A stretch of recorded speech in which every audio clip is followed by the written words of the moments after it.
कि पुण्य भूमि के रहुआ सबके अभिनंदन करता नहीं। आप सबका अभिनंदन, आप सबका स्वागत। बिहार एक ऐसी तपोभूमि है, कर्म भूमि है, जिसने समाज को, देश को, दुनिया को एक दृष्टि दी।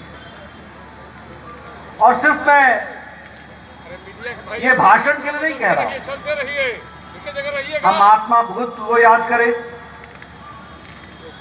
चंद्रगुप्त को याद करें, महात्मा गांधी ने भी पहली सत्याग्रह चंपारण में की, उनकी भी कर्म भूमि रही तो बिहार रही।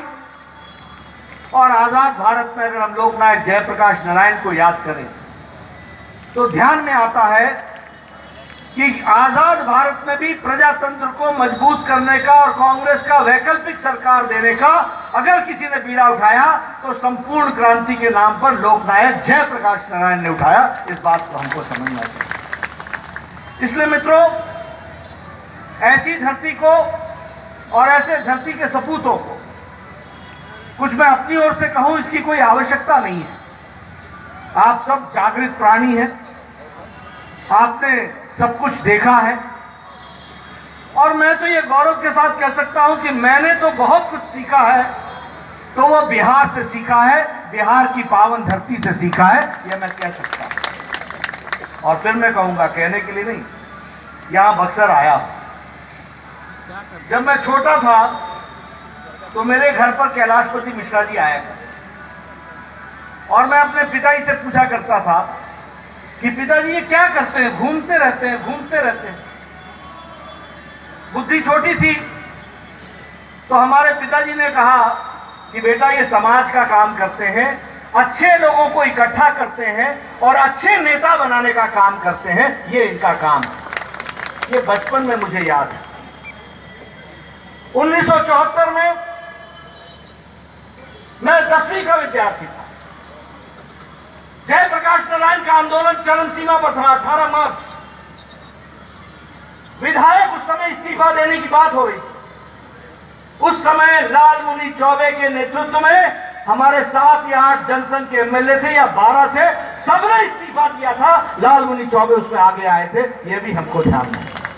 तो मैं 10वीं का विद्यार्थी था और लालमुनि चौबे का भाषण पटना के गांधी मैदान में हुआ और पहली बार मुझे उनको देखने का अवसर मिला। रामदेव महतो, जो जनसंघ काल से जिन्होंने पार्टी को मजबूत किया, उसकी नींव खड़ी की, इन सब लोगों ने भारतीय जनता पार्टी ही नहीं, डॉक्टर स्वामीनाथ तिवारी बैठे, इन लोगों ने भारतीय जनता पार्टी नहीं, भारतीय जनसंघ को भी मजबूत करके आगे बढ़ाया और देश में दृष्टि दी है। इसके लिए मैं इनको नमन करता हूं, इनसे ताकत लेता हूं, इनसे शक्ति लेता हूं, और उस शक्ति के आधार पर मैं आज आप लोगों के बीच में बातचीत करने के लिए आया। मित्रों, चुनाव की बेला है। परशुराम जी कह रहे थे कि हमने चुनाव की दृष्टि से ये काम किया, हमने चुनाव की दृष्टि से ये काम करना है। हमारे डॉक्टर संजय जायसवाल जी ने आपके सामने जो काम किए उसको गिनाने का प्रयास किया। मित्रों, आप याद करो, 2014 के पहले कोई भाषण में कोई अपने काम गिनाता था क्या? 2014 के पहले भाषण क्या होता था? उसने ये नहीं किया, वो ऐसा है, वो ऐसा है, वो फलानी जाति का है, वो फलानी जाति का है, वो अगड़ा है, ये पिछड़ा है, ये गंगा के उस पार का है, ये गंगा के इस पार का है। यानी भारत की राजनीति, बिहार की राजनीति जातिवाद, भाई भतीजावाद, अपनेपन से, परायेपन से समाज को बांटते हुए चुनाव के मैदान में हम उतरा करते थे। लेकिन 2014 के बाद पहली बार भारत के यशस्वी प्रधानमंत्री ने भारत की राजनीति की संस्कृति और चाल ढाल और रंग बदल दिया और उसको एक रिपोर्ट कार्ड के साथ जोड़ दिया। इस बात को हमको समझना चाहिए।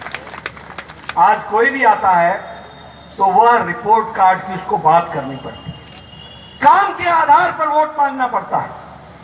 ये मोदी जी ने भारत की राजनीति की चाल बदल दी। आज कोई भी आता है तो उसको अपना काम गिनाना पड़ता है। और जब काम गिनाने की बारी आती है तो मैं हमेशा कहता हूं कि कभी भी किसी पार्टी को और कभी भी किसी नेता को इस आधार पर मत चुनो कि वो क्या करेगा, वो पार्टी क्या करेगी। किसी को भी चुनना है तो इस आधार पर चुनो कि उस पार्टी ने और उस व्यक्ति ने, उस कैंडिडेट ने पीछे क्या किया है। अगर पीछे उसने अच्छा काम किया है तो आगे भी करेगा, और पीछे अगर गलत काम किया है तो आगे भी वो आपका भला नहीं करेगा। इसको आपको समझना चाहिए। और जब मैं ये बात कहता हूं तो मुझे ध्यान में आता है